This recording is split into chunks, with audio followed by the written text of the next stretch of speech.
Hey everybody! Welcome to a full mission gameplay of Borderlands, the pre-sequel. If this is the first in the kind of 2K stuff that I did that you've been exposed to, well, I'm going to go over the kind of full disclosure stuff here right off the top. Around the third week of August, 2K invited me to this event that took place at their headquarters in Novato, California. And, California? It's not a vegetable, it's actually a state. And I took a look at 3 games. You've already seen some of my footage from Evolve. You've already seen some of my footage from Civilization Beyond Earth. And this is my footage from Borderlands, the pre-sequel. So full disclosure, they paid flight, they paid hotel, they took me out for a reasonably priced Mexican cuisine. I had the shrimp tacos. They were above average, I would say. So with that all out of the way, how about this for full disclosure? I don't really like the Borderlands franchise. Just wanted to drop that bombshell right off the bat. When I got invited to this and I saw the itinerary, I was like, Evolve, super hype. Very excited. Not going to be too difficult to sell me on that one. And it was a lot of fun. Civ, pretty much the same thing. I'm down with Civ. I've played it before. I know what's up. Borderlands, I didn't play Borderlands 1. I played about 6 hours of Borderlands 2.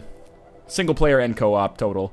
And decided, you know, it's not for me. You know why it's not for me? It's loot treadmilling stuff. Not that there's anything wrong with that. I know a lot of people are into that. But I'm not the kind of person who likes playing a game, for the most part, where I walk around and I, you know, pick up guns on the ground that are marginally better than the ones I got earlier and comparing and contrasting all the time. I find it kind of annoying for the most part. So Borderlands, no fault to the game's designers or creators or publisher. It's just the kind of game that is not for me. So I was like, you know what? I'll tolerate this time through Borderlands, the pre-sequel, and at least be able to get out some information. And to the game's credit, I actually had a surprising amount of fun for my own personal experience with the game. With the pre-sequel. I'll start talking about the game very soon, I promise here. This is taken from, again, one of the sessions. We had about 4 hours to spend with the game. And, you know what I mentioned when we played Evolve? I was like, this is the ideal environment to play Evolve. We got 5 people, they're all talking to one another, they're all animated, high-end PCs. Same for Civ, high-end PCs. We only could play 100 turns, but still, pretty ideal environments.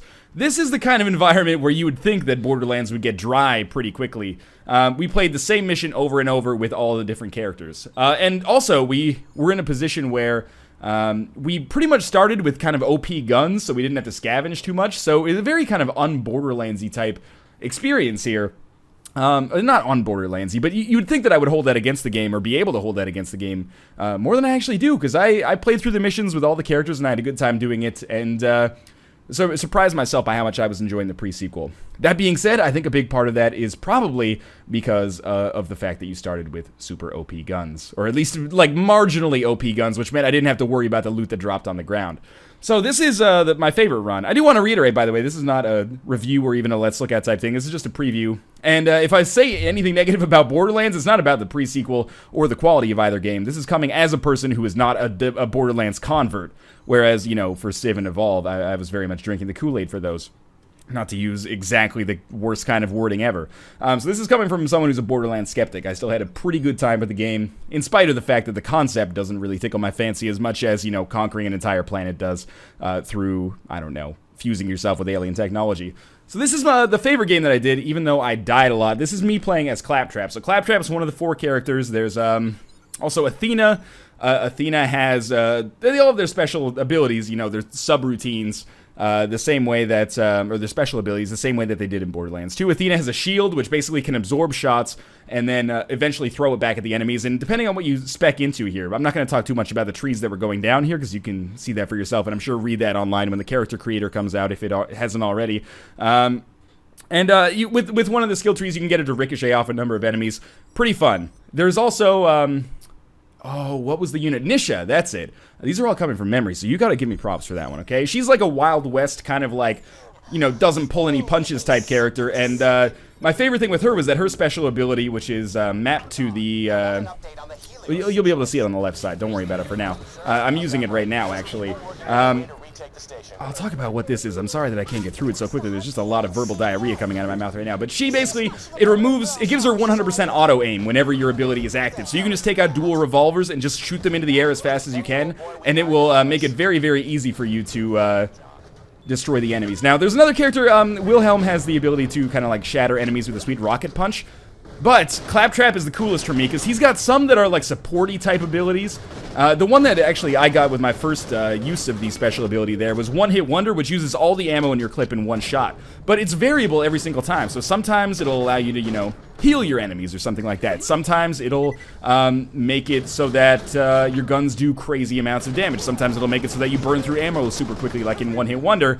Sometimes it'll turn you into a sweet-ass pirate ship that shoots cannons out at regular intervals during Tchaikovsky's 1812 Overture. So yes, that was a good segue for me to get into talking about the fact that the trademark Borderlands sense of humor is definitely still alive and well. We might actually see it right here, because I've got Vault Hunter EXD coming next. Yeah, this is the pirate ship mode. I'm going to talk over it a little bit, because we have, you know, copyright trolls that will basically claim that they own the 1812 Overture. Fucking assholes. But yeah, this is my favorite, just because it's so absurd. You turn into a pirate ship, and then, you know, once per bar, and then more towards the end, you start shooting out cannons that do an awful lot of damage. It's really cool. Claptrap seems like the kind of character that, you know, in single player, he might pose some problems, even though it didn't seem like it was too hard as I was playing. But, yeah, you can see we're shooting a lot more cannons here, and maybe I can actually take out those turrets up there if I get lucky. And I think I do get lucky. I think I do. But yes, in a party, he seems like he'd be way more useful. I had a little bit more fun after I'd gotten adept with the game, playing as some of the characters that are a little bit more, I don't want to say single-player focused, but, you know, a little bit more conducive to kind of playing it through by themselves. Like, their abilities don't necessarily depend on others being around to buff. So, let's talk about some other, like, Borderlands-y stuff that you might be confused about. If you're not familiar with Borderlands, man, I did a really piss-poor job. We're 6.5 minutes into the video. You might not even understand what's going on. A good way to describe it is kind of like Diablo with guns. It's a first-person shooter. The hook of the game is the RPG mechanics, the co-op, which does allow for 4 people with drop-in, drop-out, and the insane amount of gun permutations that can show up. I'm just gonna buy some ammo here, because that seems like the kind of thing that would be a smart idea. You can also, you know, trade in guns and stuff like that, but we didn't get a chance to really do that, because, again, the guns that we started with were not guns that we wanted to trade in. So yeah, there's a bajillion different kinds of guns, a gorillion, if you will, that you can find on the ground with all varying different kinds of permutations. The main thing that we found was, you know, what element is associated with the gun. So is it a fire weapon? This is Meat Unicycle, which basically just makes me, like, super strong melee attacks, which I actually found really difficult, especially when I get it against the boss, which I think I do in this video. But his melee attacks are pretty good, too. I should mention that Claptrap also has subroutines, and these subroutines give him adeptness with a certain kind of weapon. So I can't actually see what my subroutine is right now, but sometimes you'll load up like an SMG subroutine, and that means you're going to have benefits for SMG weapons. And they load up at regular intervals. But anyway, long story short, you'll figure that out as you go along. The other thing about the pre-sequel, by the way, is the fact that it does add this double jump along with kind of like a an oxygen mechanic that allows you to slam down, like with compressed air, or CO2, actually. As you can see, or no, it's oxygen, not CO2, my mistake, down in the very bottom there. I don't make use of the slam mechanic too much, but the double jump is sweet. Being able to have a double jump and kind of coast through the air, you know, it's Year of the Jetpack. Evolve has it, Call of Duty Advanced Warfighter supposedly has it, and Borderlands the pre-sequel has it now. I can kind of dig it. It's got a little bit of a tribes thing going on. But yes, back to the weaponry. Basically, there's two different things you want to look at, two different axes. There's what element does the weapon represent? Is it fire? Is it lightning? Is it, you know, just regular bullets? Or, well, I guess I can come into something else. But anyway, you know, different kind of elemental damage. And then what kind of projectile? Does it shoot assault rifle bullets? Is it a sniper rifle? Is it a lightning shotgun? Is it a fire beam? Or the new one that they've introduced is freezing. And freezing's cool because you can freeze enemies in place, and then if you do X amount of damage, you can shatter them. And it's not just a graphical effect. Like, it actually can be a good way to take care of enemies. And the way that I found myself going through most of the enemies that I encountered is you pretty much have like a rock, paper, scissors thing going on, at least in the mission that we played, which I'm not actually sure how early it is. We're level 41, which strikes me as being, you know, pretty far into the game, but they probably also let us also get super buffed up before allowing us to go through with this. So this is Torg Fiesta, which I believe pretty much just shoots grenades out of my body at random intervals, and I died here, but it still has fight for your life, of course. And of course, with a lot of characters, you can get special abilities that, you know, extend fight for your life, or make it so that if you get a kill and fight for your life, you respawn with, like, full shields or more HP or stuff like that. That's all in there. I didn't go very in-depth into character creation, but anyway. The rock, scissors, paper mechanic that I was basically talking about is that, you know, we typically started with one gun that was good against armor, one gun that was good against shields, and one gun that was good against flesh. And I'm not sure if it's really getting shown off here. This is kind of, I wish that I had the ability to record live gameplay at the event a little bit so I could be a little bit more in the moment. Not that there's anything wrong with post-commentary here. Yeah, I try to alternate between those. The yellow bar is armor, the blue bar is, you know, shield. Not armor, but like more of an electrical shield type thing. And the red bar is HP. So typically you'd use something like like an assault rifle to break down their shields, or like a beam to break down their shields, and then you would switch to I oftentimes beam for taking out their flesh as well. Apologies if I'm a little fuzzy on some of the mechanics. This came up in Civ 2, but has been, you know, a little while since the event. And additionally, I'm not the Borderlands guy. I'm not the Civ guy either, as you clearly found out. But again, am tackling this from a not an enthusiast standpoint. Let's put it that way. So what's actually going on in this mission? I saved that for a little later because, you know, at least for me, even though the writing and, you know, the story in Borderlands is one of the things that draws people, it's not really the thing that I really pull from the game. I like the zany co-op antics. Like Wolfenstein, you have to hit the button to actually loot all the stuff here. Your mileage may vary on whether you enjoy that or find that annoying. But yes, it's more about just the moment-to-moment encounters for me. But that's not to say the writing or the story are bad by any stretch of the imagination. The writing is actually, you know, if you found the writing in Borderlands too clever, I think you're going to find it clever and enjoyable here. And I actually do find it relatively clever, even though, you know, I know that they catch a lot of flack sometimes for, you know, having memes in their game or whatever. So did Guacamelee.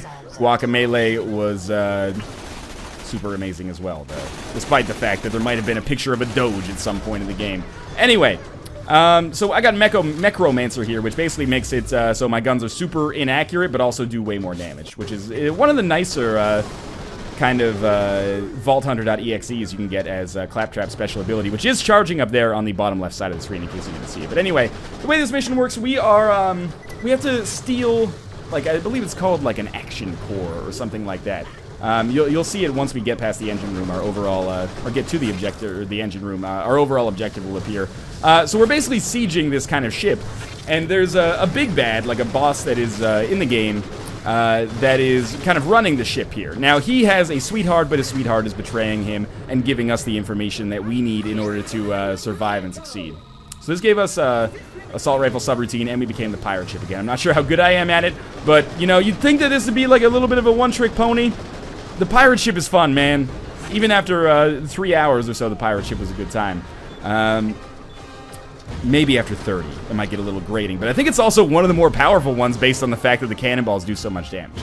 Anyway, we also have a small child helping us out in some capacity.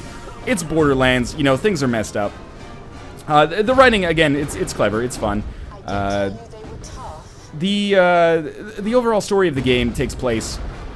The reason it's called the pre-sequel, for people who were confused, and I was confused, I mean, you could just go look it up, but assuming you're already here, I might as well just explain that it takes place between Borderlands 1 and Borderlands 2, the events thereof, and, you know, Handsome Jack was the villain of Borderlands 2, which, again, I must admit, I didn't finish, but I did play enough to know that Handsome Jack, kind of a real jerk. Shut your face, you cocky dork. And in this one, he's actually, I wouldn't necessarily say the protagonist, because you don't play as him, but you kind of play as allies of him, as he tries to prevent, you know, this moon base from actually destroying Pandora, I believe. That is my best approximation that I can do as someone who is not an enormous fan of the franchise to begin with.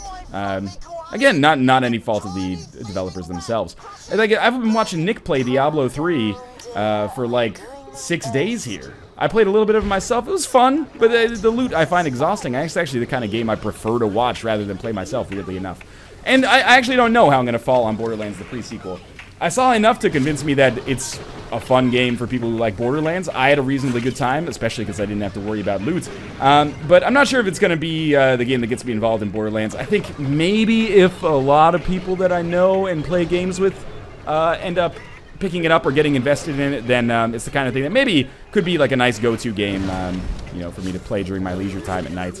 But did I not use my special ability? I must have missed it during my my rant there.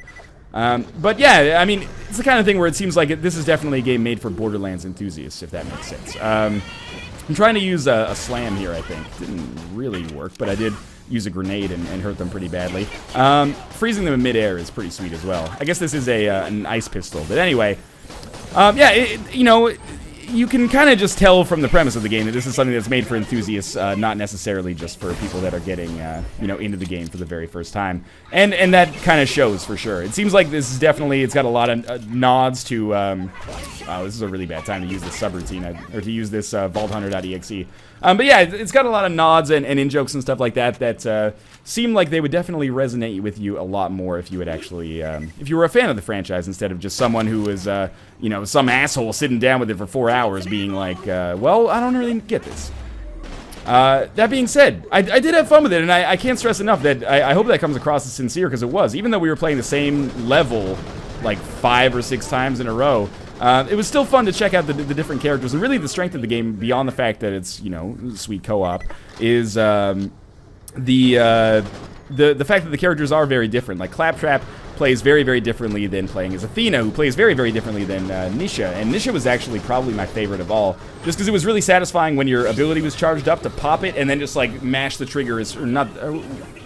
We were using. I'm trying to remember now. We were totally using keyboard and mouse. Yeah, to mash the right mouse button, or sorry, the left mouse button just as fast as you can to just like do so much damage. Like the DPS becomes crazy. All the characters were fun in their own right. Athena was my least favorite, which is a shame for me because I thought the shield would be super cool, but it was fine. It was just kind of like I wanted it to ricochet like 100 times. If I'm gonna go like full absurd, I would play as Claptrap, but Nisha for like DPS potential seems super cool. So yeah, this mission's broken into a few different kind of sub-objectives here, basically. We're on our way to the engine room now. You can totally kill yourself with the pirate ship, by the way, which is why I should probably not be shooting at the wall right now, but sometimes I can be a little bit of an idiot about that. We're about halfway through it right now, from what I can tell, and there's a boss fight at the end, and it's a fun boss fight. I die a lot, though. I think the best I actually did in the boss fight was the first time I played it, which was a little bit sad, I suppose. Again, you can see a little bit of jetpacky type action here. The jetpack, you know, it's well implemented, but it does create the potential for frustration when you mess up your jump, because you run out of, well, not run out of fuel, but you have to like do it again a second time, and you're like, it's frustrating. It's not as frustrating as in Evolve when you mess it up, because that can set you back for like 45 seconds. So I think I maybe decide to buy some health and then decide I don't have enough money. Well, I guess I don't decide that I don't have enough money. The game decides I don't have enough money. Again, the thing that gets me about Borderlands, and this is not like, I wish it was more like Torchlight or something like that. I don't have any, like, loot treadmill games. I think loot treadmill might be meant as a derogatory term. I don't mean it as a derogatory term. But I don't really have an affinity for any loot treadmill games at this point in my life. So it's not like I'm saying, well, what they should do is take this from this game and make it better. But I always find myself overwhelmed with just the number of objects and the amount of loot. There's always, like, so many menus, so much loot. Like when you go to the store, there's so many options, and I'm like, you know what? I want a game where you just give me a gun, and then I use that gun to shoot people, and I get better at shooting people, and the enemies get smarter at shooting me, and that's where we go from there. Which is kind of why I've been, not that I'm good at it, but I've been enjoying playing Global Offensive so much, because there is that kind of like adaptation. But anyway, these are obviously two very different games. I just wanted to clarify like what my issue is, and it is very much my issue, not anyone else's. That's vaulthunter.exe that we had. There was a minion which basically just follows us around and does damage. And it's pretty good. I mean, none of the subroutines seems terrible, except Meat Unicycle is basically impossible to work with if you're dealing with an enemy that's super far away. So we have a melee subroutine loaded now, which will give us bonuses to melee attacks, but I'm not really gonna use those because I am bad at using melee attacks. Not just as Claptrap. There are a couple of characters that have really good melee attacks, like Athena with the, she has a sword melee attack that inflicts bleed, which is pretty useful, and obviously the rocket punch as well from Wilhelm is good. So we're just gonna hide behind here. It's actually, I'm a little frustrated watching myself. Can I share that revelation with you? Because this is the second time that I played through the demo. The first time I used Nisha, the second time I used Claptrap. And I really figured out how to, like, not speed run, but find good, quick routes through the game by the time we were finished with our afternoon. So the demo actually took me probably about, like, 12 to 15 minutes by the end of the day, once you figure out where you're just supposed to go. But because sometimes I can be a little bit of a ding-dong, especially on a first playthrough, I end up wasting a little bit of time here. But that's okay. You know, we encountered a few different kinds of enemies. I guess I killed an enemy with second wind there, which is pretty surprising. But yeah, there were you know, there's your standard enemies that basically just run at you and try to explode. Maybe they have some minor ranged attacks, but mostly they just serve as cannon fodder, and they can do a little damage if they get up close. The most dangerous enemies are obviously the ones that are combinations of those kinds of enemies, and then big ones as well. But I don't think we encountered too many difficult waves until the final boss, which is an annoying one, depending on how you're able to handle it. You can also see, like, you do need a different approach for every enemy. Like, you can't just simply, like, use the same weapon for every single one. Like, for enemies like those turrets, they're exclusively armored. So we have to figure out what weapon is best against armor to use against them. And it's good to have a mixture. You know, some enemies are flesh only. They can be strong but flesh only, but they're flesh only. So, you know, one weapon will work well against them. Typically, the way that I ended up doing it is, you know, take down their shields and then oftentimes switch weapons. But you might not see that too much in this run because I'm just playing as Claptrap and being bad. And then, like, every single one of these things from the 2K event, so many people in the comments just like, oh my god, you're so awful. But, you know, you gotta cut me some slack here. Evolve, I didn't play the alpha. The first time I played it was at the event. Civ, people are like, especially because the Civ video got posted on our games, and there were people who were like, yeah, he loves Civ, but he only has 4 hours in it. Like, what a, like, well, not a liar, but like, sure, yeah, if you loved it, you'd have 200 hours into it. I got into Civ literally like 2 weeks before I moved across the country to start living with Kate. So I was playing Civ, and I was like, this game is awesome. Then I moved across the country, and then XCOM came out, and I was like, oh, this is where all my strategy love is going to go right now, because it's new, and there's aliens, and I like it. And then, like, after I finished with XCOM, by the time I finished with that, I was at, like, ParadoxCon, and I started getting into the Paradox stuff. I was like, whoa, this historical stuff is really cool. And then from there, I put, like, 300 hours each into Civ and, CK2 and EU4. So Civ was just a victim of circumstances. That being said, I'm not great at it. And then Borderlands, here we are. Borderlands I was probably the relative worst at of anybody because I played so little relative to most people. I mean, this is such a beloved franchise. I was just at PAX, and the lineup to play the pre-sequel was crazy. The lineup to, just get out of the way of that grenade. The lineup to play, or to watch the 30-minute demo for Telltale's Tales from Borderlands was nuts. It was actually crazy. Something like 2 hours, an hour and a half to watch a half-hour-long demo. So I know that people have love for this franchise, and I know, oh god, what have I done? I know that just by making this video, it's going to invite all sorts of criticism from people that are diehard fans of the franchise and are like, why isn't this guy a diehard fan of the franchise?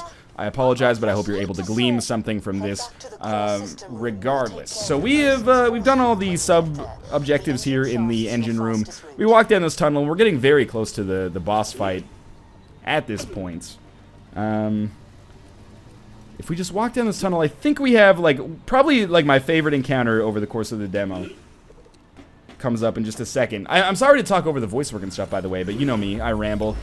It's unlikely that I'm going to change anytime soon, but you'll be able to figure it out regardless, I'm sure.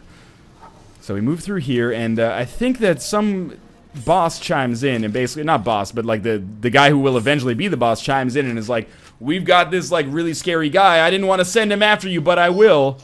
Yeah, this is it. I'm sending in my best man to finish you off. He's called Poop Deck because it kicks so much ass. Get it? Get it? Well, you're gonna. Sweetie pie, open up the door. Right, so we're gonna fight Poop Deck here, and trust me when I say that the moment, it's not that door, by the way. But this was me trying to get a good shot of it. Trust me when I say that the encounter's a little bit more effective the first time you see it, but it's still funny that they build up this, like, super big bad minion, and then he comes in, and then his girlfriend actually closes the door on him. You know, the bosun is the boss, and Skipper is the sweetheart who's gonna be helping us out, you know, betraying her loved one. It's a good moment, though. You know, Borderlands is all about that kind of, like, really violent but also irreverent humor, right? It's never been the tone of Borderlands that put me off. I think that's totally fine. Because to be honest with you, I actually prefer that kind of tone for the most part to, like, thousands of years ago. The Dardanelles of Kontukita have, you know, sunk a sword deep within the steppes of the Marianas Trench and, you know, yada yada. It's always just been the loot kind of stuff. And again, I hope this doesn't come across as a negative. I forget what Blightbot is, actually. Oh, it gives us an extra minion. Okay, cool. I hope this doesn't come across as negative impressions, because actually, like, when I was talking to other media at the event, I was like, man, I'm actually surprised by how much I liked the pre-sequel demo. I kind of expected to like Evolve, like Civ, and then, you know, work my way through the Borderlands demo and, you know, make the best of it, because it's a franchise that I'm not necessarily an enormous fan of. And it's like, you know, a lot of people out there aren't into sports games. What if EA was like, hey, come on by and we're gonna have you play, like, I don't know, the new Mass Effect and the new Dragon Age, and you're gonna play FIFA while you're here, right? Not everybody would be into that, and that's okay. But I did find myself having a relatively good time with it. I still don't think that it's going to be enough to suck me into the Borderlands franchise, because it really does seem like that loot is the central core of it. The shooting mechanics are fun, and I think they're more fun than they were in Borderlands 2. There's still vehicles, there's just not vehicles in the demo that we played, and you know, that's a little bit disappointing, but I understand that they wanted to have a structured experience with built-in moments and stuff like that, which makes sense. But yeah, I think the shooting mechanics are more fun as a result of the low grav and the double jump and stuff like that. And I prefer the classes as well, like, you know, Claptrap's funny, basically. And there's nothing more to it than that, but that's okay. But yeah, I still don't think it's going to be enough to get me to play it, at least on the single-player level, but maybe Nick's always on my case to say, hey, maybe we should play Borderlands 2 together, because I know he's a big fan of it, but we'll see is basically where I'm trying to go with that. I think we have another couple of encounters. It does also, even though there's strategy between, like, switching the weapons and stuff like that, it does also suffer from the same thing that a lot of games like this suffer from, where a lot of the encounters end up feeling samey. Now, again, I've been playing a little bit and watching Nick play a lot of Diablo 3, and I understand that a lot of people think that's a great game. And I don't mean any disrespect by this, but pretty much every encounter in Diablo 3, I and he seem, at least, to have tackled pretty much exactly the same way. You know, you use the same attacks roughly in the same order, you know, manage whatever your vigor or your will or whatever your special meter is. Man, meat unicycle is not what I would have wanted here, but because we're freezing enemies, maybe that's going to be fine, and we can crack them over the skull a little bit and get them frozen and shattered. But anyway, at least in the pre-sequel, you do end up switching guns per unit. Like, you don't want to use the same weapon to take out, you know, the shield bar and the health bar and the armor bar, for the most part, unless maybe your weapon was crazy powerful. Like Poison, which is eating me up right now, does a really good job against armor, not necessarily a great job against skin. As you saw, I didn't really lose much HP over the process of that corrosiveness. That being said, you know, I did oftentimes find myself, like, I'd run in, gun one, like, let's assume that they have shields and health. Gun one for shields, gun 2 for health, gun 3 for, like, armor. So if I found a regular enemy, it would be gun 1, shields are gone, gun 2. Then switch to the next enemy, and we'd repeat that 20 or 30 times, depending on how many enemies are kind of in the environment. And if they have armor in addition or instead of one of those other attributes, then we do that instead. But that's, I feel like if you like Borderlands and you're watching this video, you know that's what you're getting into, right? Is the moment-to-moment gunplay fun? Yeah, if you like the gunplay in Borderlands 1 and 2, I think you'll like the gunplay in Borderlands the pre-sequel. If you didn't, probably going to be a little bit of a tougher sell, a little bit like I am. It's very weird to do a kind of like preview, sort of a franchise. Oh, this is a good one. Funzerker is really fun. Basically, you just constantly fire. Like, I'm not shooting here. It's just automatically shooting for me, which is sweet. Like, it's Gunzerker from Borderlands 2, which was, I remember it because it's the class that I actually played as. But anyway, yeah, it's weird to do a preview of a game that you're not necessarily, or a franchise that you're not necessarily the biggest fan of, especially when you kind of like the demo that you got. But I do want to be clear with all of my, you know, discussions on the game so far. This is not a super negative preview, nor is it a super positive preview. If you're not a fan of the Borderlands franchise, this is not me saying, oh, this is the one that's gonna suck you in, right? This is gonna be accessible. But it's also not me saying, if you're like on the fence with the Borderlands franchise, stay away. It kind of seems like, you know, if you're in love with the Borderlands franchise, you'll love it. Everybody else, your mileage may vary, which seems perfectly fair for the third game in a franchise based, I think, on the same engine. So we're gonna keep moving along here. This elevator takes us down. Not quite. Oh, it is to the boss fight here. Really pissed off. Welcome to your death, landlubber. I'll let him talk.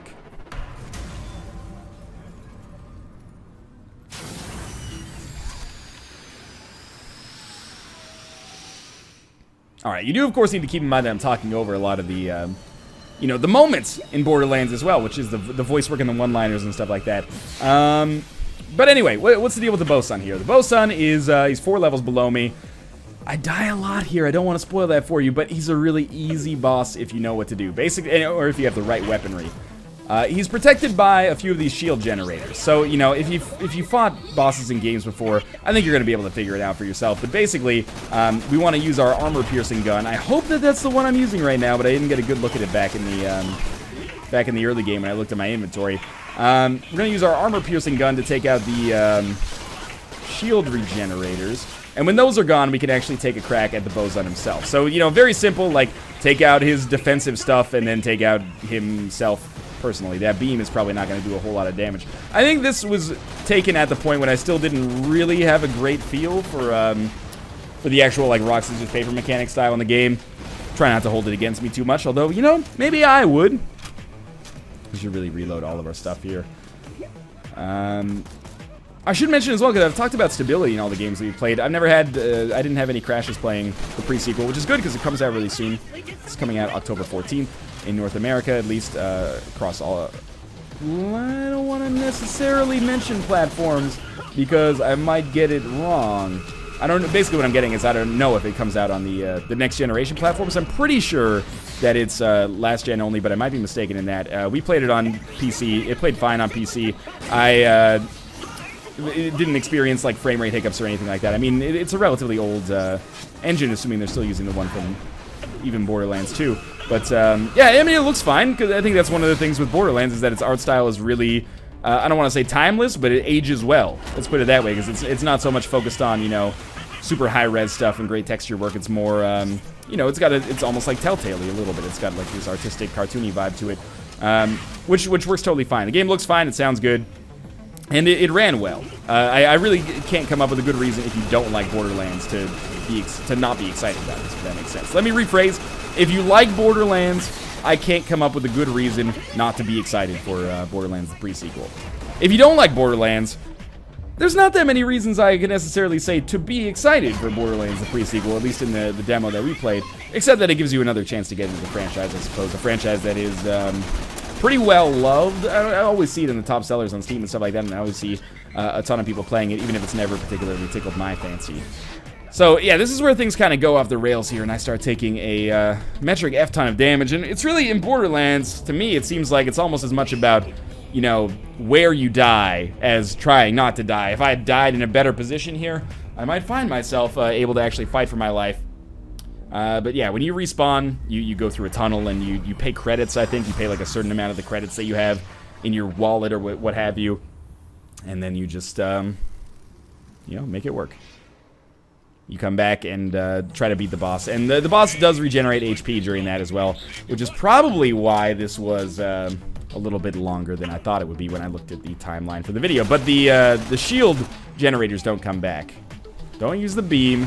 What do we got here? That's like some kind of like pseudo rocket launcher type thing. I think I got bum luck with some of the subroutines as well. Not subroutines, but vaulthunter.exe. Like basically I put down a turret. That turret's gonna shoot for us. Sorry, that's Wilhelm's ability as well. It's a turret, well, two turrets actually. One for HP and one for attacking, which you can upgrade, you know, one or either of them, and depending on the character customization you want to go through. Not the rocket punch. The rocket punch is just his default melee ability. But anyway, if I'd gotten pirate ship mode, I think I would have been in a much, much better position. Instead, I find myself here.